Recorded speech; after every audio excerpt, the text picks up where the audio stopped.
Greetings, friends. It's me, Wayman, and me and Mrs. Wayman were putting up our Christmas tree.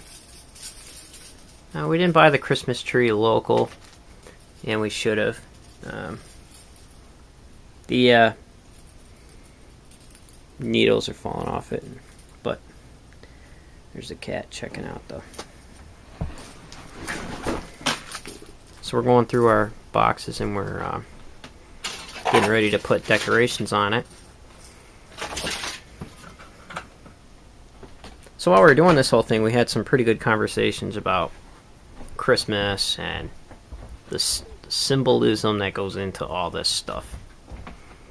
And I love literature, and I love studying history and anthropology. I love Christmas. So we figured out, for the most part, some of the common accepted things on how things originated and where they came from. We had a hard time with what would a Christmas tree stand represent, because nothing is really symbolized in that, but I would say maybe it's kind of like the metaphor, the idea.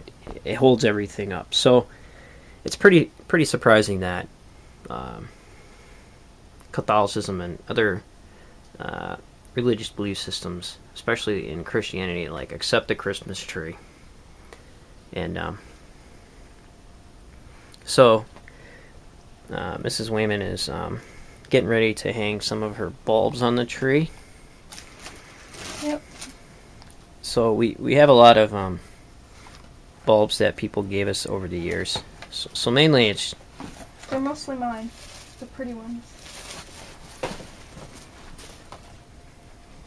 Let's see. I'm trying to find my favorite one.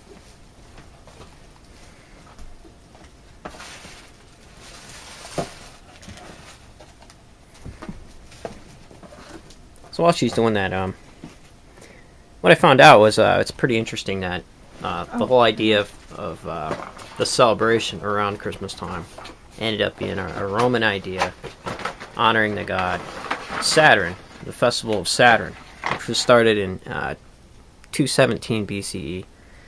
There it is. That's a nice one. This is my favorite one. So Poland. Who'd you get that from? Do you remember? My mother. Yeah, that's a nice one. And this is all hand painted, and it's got little hand painted roses on it. It's really pretty. Yeah, so we have that and quite a few other ones. That this one's nice too. Yeah, very nice. Can you even see these? Yes. So the festival started in 217 BCE, was started by the Roman Empire to raise public morale after they got their butts kicked by the babe, do you know that?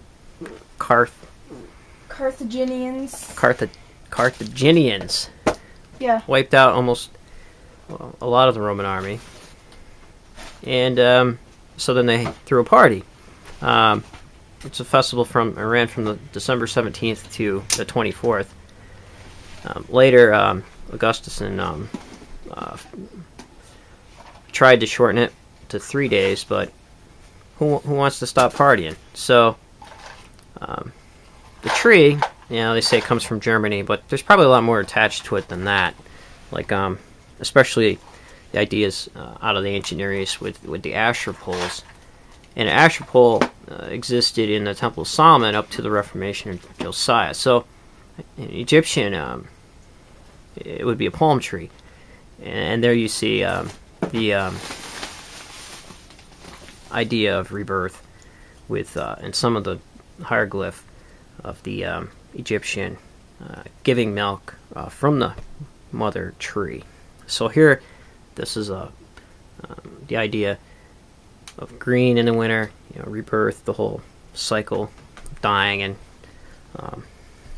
so of course we hang lights. It's probably stars, and then of course the star up top, the 5-pointed, is probably comes from Ishtar, possibly, and maybe some stuff like ICs. But it's pretty interesting that a lot of these symbols have been converted for Christian use. All deities never die; they just show up in different places. Christmas is a fine example. I was kind of lamenting, like, I didn't have any Jewish ornaments to hang on my multicultural tree, because that's how I see it. I don't have a problem with, oh, that's pagan or this pagan. Most of the people that do holler about that in belief systems still ask me to accept the virgin birth if they're, against all those things. But so I guess that the absence of Judaism would be enough on this, because they have holidays like Hanukkah and stuff, but the absence of Judaism on something that is clearly pagan says enough for it. And I'm going to have Santa Clauses on here, and it's just a mesh. And then if you were to say, what's missing from this tree? Jewish symbols are missing from this tree. So, of course, around this time, the celebration of Hanukkah is going on. There's an excellent story found in Maccabees, or Maccabees, however you want to say it. You can read that. So Mrs. Wayman does some beading work, and this is her case. She carries the beads in. Yes, I'm checking in here because I was making beaded rings with the Christmas tree hooks in the summer. Oh, yeah, so we're minus Christmas tree hooks. I didn't make very many of them.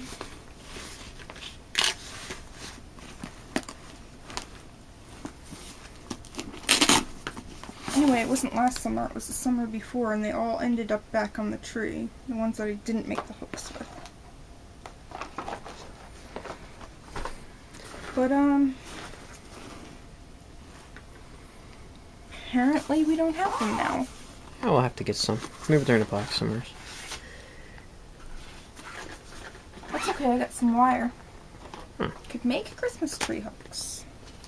I'm resourceful like that. So yeah, I think maybe that's why I like Christmas, because all the symbolism and ideas tied up into it and traded off with other things is truly amazing to me. So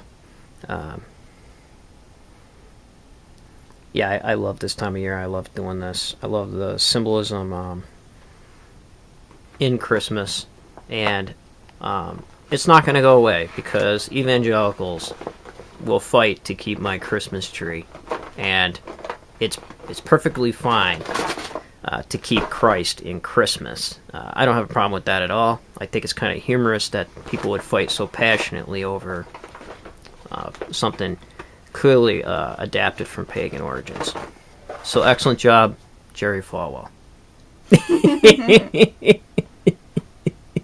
We could thank Jerry Falwell for keeping Christ in Christmas.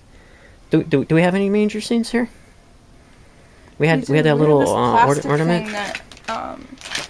Yeah, there's our little plastic baby Jesuses and sheeps, and I thought we had an ornament there. Oh, the ornament is right here.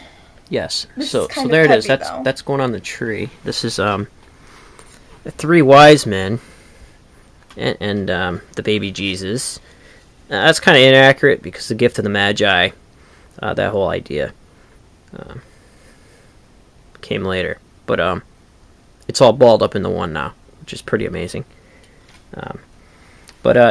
Yeah, so take care, friends, and have a... What about this? Oh, what about... Yes, there it is. The plaque with the manger scene. Handmade. Handmade. So what was the thing about... You said earlier about Germany? The Mass? Mass? Christmas? Candle Mass? MAS is... Pagan. Yeah. They put it on the end of a lot of pagan holidays and It isn't Christ plus Mass, like the Mass. Like I learned in theology class. It's actually, they put the letters MAS on the end of a lot of pagan holidays. Not sure the exact reason. It means something, I don't know. But, yeah. So look some of that stuff up, if you get a chance. It's an interesting read, an interesting research project if you ever take time to do it. So, Merry Christmas, everyone out there, and hope you enjoy. Season's greetings, happy holidays. Yes. All that good stuff. Happy Hanukkah too. Get this. This. Very nice. This was handmade in Poland. My sister, that's where my sister got it. She was at the capital of Poland and she got this. It's a fabric sewn together in a heart, embellished with beads. This is something else that always goes on the tree every year. Nice. Yeah, so we'll shoot another video, a follow-up video when we get it all done. So hope you enjoyed this time with your families. Read about Hanukkah and Maccabees. It's excellent, beautiful story. Take care, friends, and thanks for watching, and have a Merry Christmas if you celebrate. If not, enjoy your day off. Yes, enjoy your paid holiday off.